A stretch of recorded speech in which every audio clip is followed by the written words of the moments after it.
আমাদের লাইফে কেরিয়ার খুব ইম্পর্ট্যান্ট একটা রোল প্লে করে। অনেকেই আমরা এই কেরিয়ার নিয়ে স্ট্রাগল করি, কারণ সেক্ষেত্রে দেখা যায় বিভিন্ন অপশনস আমাদের থাকে। মাল্টিপল অপশনস থাকা বা মাল্টিপল ইন্টারেস্ট শো করাটা কোনো খারাপ জিনিস নয়, কিন্তু কেরিয়ারের ক্ষেত্রে এই জিনিসটাকে কীভাবে আমরা একটা স্ট্রাকচার দিতে পারি, আজকের ভিডিওতে আমরা এই নিয়ে আলোচনা করব। So first point is stop choosing career on the basis of your interest.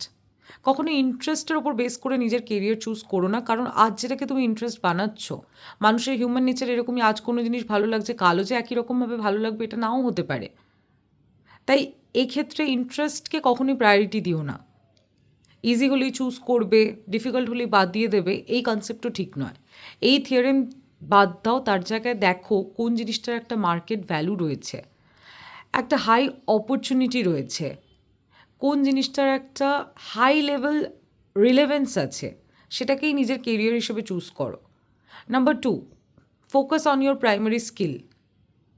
দেখবে অনেক সময় কী করি, আমাদের লাইফে যখন ডিফারেন্ট ইন্টারেস্ট থাকে, মাল্টিপল ইন্টারেস্ট থাকে, তখন কিন্তু আমরা ভুলে যাই কোন জিনিসটাকে আমাদের প্রাইমারি ফোকাস করা উচিত, কোন জিনিসটা আমাদের সমস্ত অ্যাটেনশন ডিজার্ভ করে, এটা আমরা ভুলে যাই।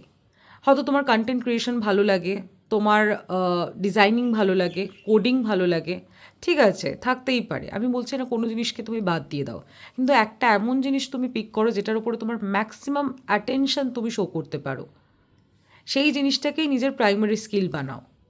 Number 3, time blocking skill. আজকাল মাল্টিটাস্কিংয়ের যুগে আমরা নিজেদের পোটেনশিয়াল নিজেরাই নষ্ট করে ফেলছি, কারণ আমরা নিজেরাই জানি না কোন জিনিসটা আমাদের ম্যাক্সিমাম টাইম ডিজার্ভ করে।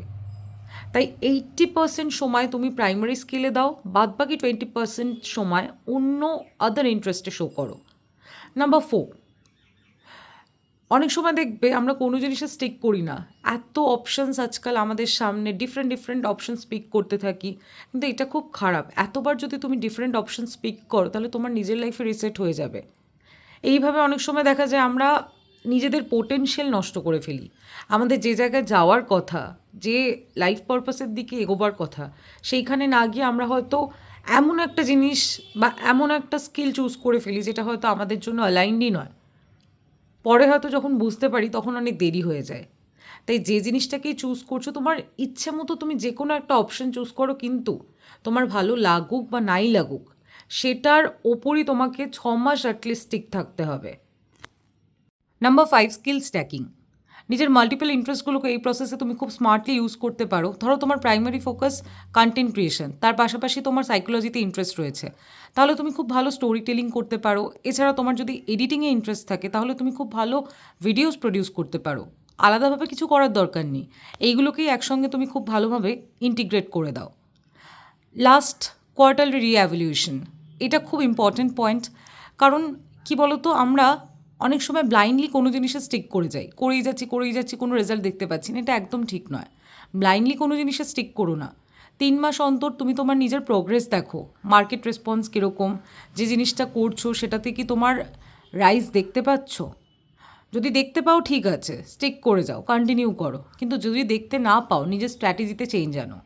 আশা করি আজকের ভিডিও তোমাদের কাছে অনেকটাই হেল্পফুল রয়েছে, কমেন্টে জানিও।